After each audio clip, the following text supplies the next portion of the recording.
여야 지도부가 오늘 노무현 전 대통령 서거 15주기를 맞아 김해 봉하마을에 집결합니다.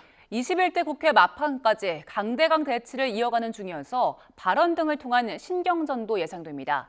황우여 비상대책위원장 등 여당 지도부는 추도식 이후 문재인 전 대통령을 예방합니다. 국회 연결합니다. 박광열 기자. 네, 국회입니다. 네, 여야 정치권 주요 인사들이 노 전 대통령 추도식에 대거 참석한다고요? 네, 노무현 전 대통령의 서거 15주기 추모식은 오후 2시 김해 봉하마을에서 1시간가량 진행됩니다. 노 전 대통령이 2004년 소르본대학교에서 했던 연설의 일부 구절인 지금의 실천이 내일의 역사입니다를 주제로 하는데요. 권양숙 여사 등 유족과 문재인 전 대통령, 정부에선 한덕수 국무총리와 홍철호 대통령실 정무수석 등이 참석합니다. 정치권에선 국민의힘 황우여 비대위원장과 더불어민주당 이재명 대표, 조국혁신당 조국 대표 등 여야 지도부가 한자리에 모이는데요. 민주당과 조국혁신당은 22대 국회의원 당선자 전원이 참석해서 추모할 예정입니다. 최근 여야 대치가 격화하는 상황에서 대화의 물꼬를 트는 역할을 할지 아니면 팽팽한 신경전이 이어질지 관심이 쏠리는데요.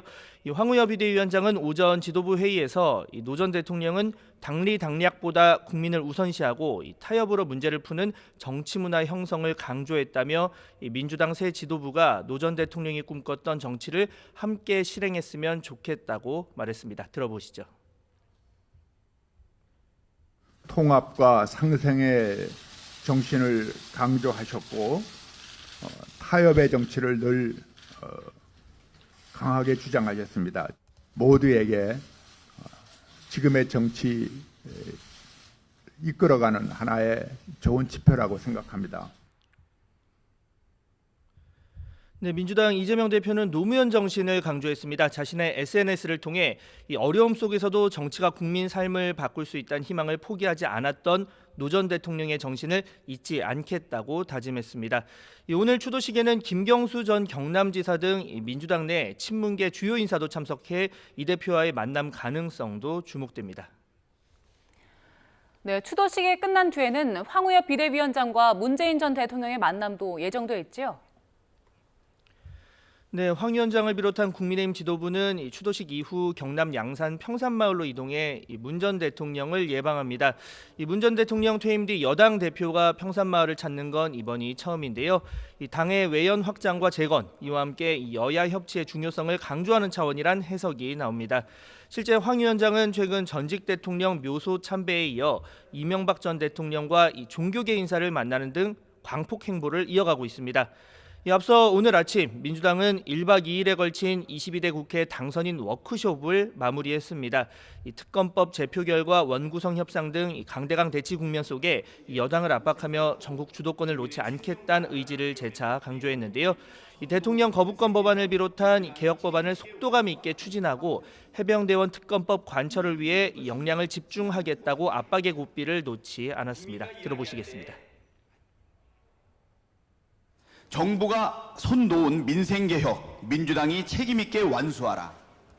이번 선거에서 국민께서 우리 민주당에 171석을 주신 이유는 이렇게 분명합니다.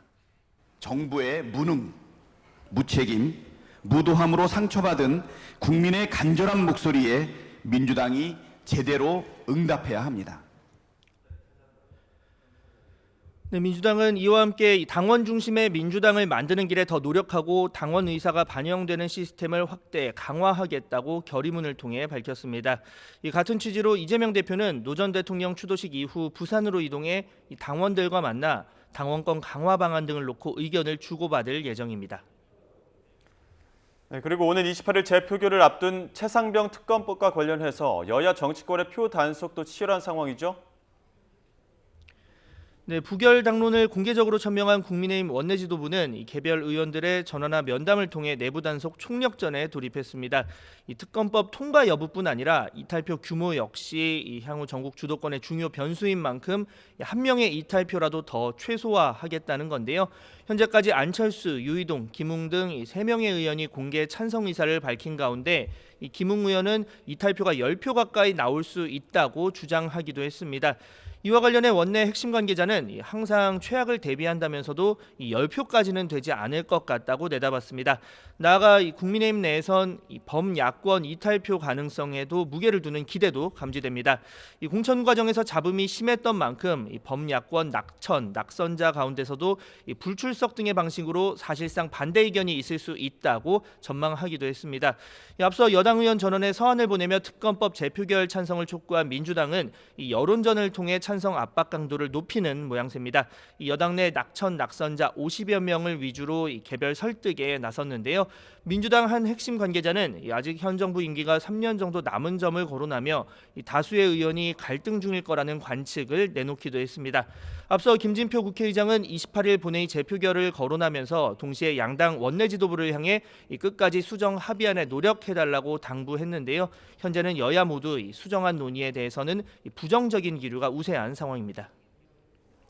네, 원구성 협상도 전국의 또 다른 뇌관으로 꼽히는데 현재 협상 상황 어떻습니까? 네, 법사위와 운영위원장직을 놓고 여야가 평행선을 달리고 있습니다. 여야 일각에선 대통령실 현안을 담당하는 운영위는 여당에 내주고 대신 민주당이 법사위원장직을 차지하는 절충안이 협상 카드의 하나로 거론되기도 했는데요.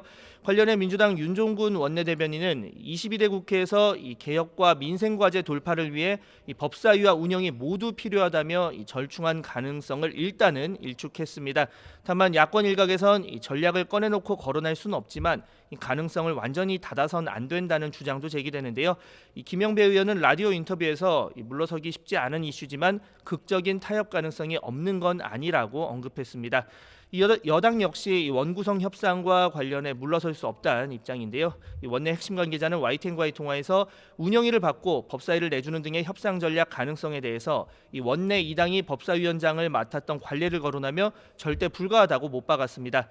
원구성 협상 시한이 보름 정도 남은 가운데 아직은 협상의 주도권을 놓지 않겠다는 의미로 풀이됩니다. 또 다른 원내 관계자는 아직 협상이 멈춘 건 아니라며 원내 지도부를 중심으로 물밑 협상을 이어가고 있다고 설명하기도 했습니다. 지금까지 국회에서 YTN 박광렬입니다.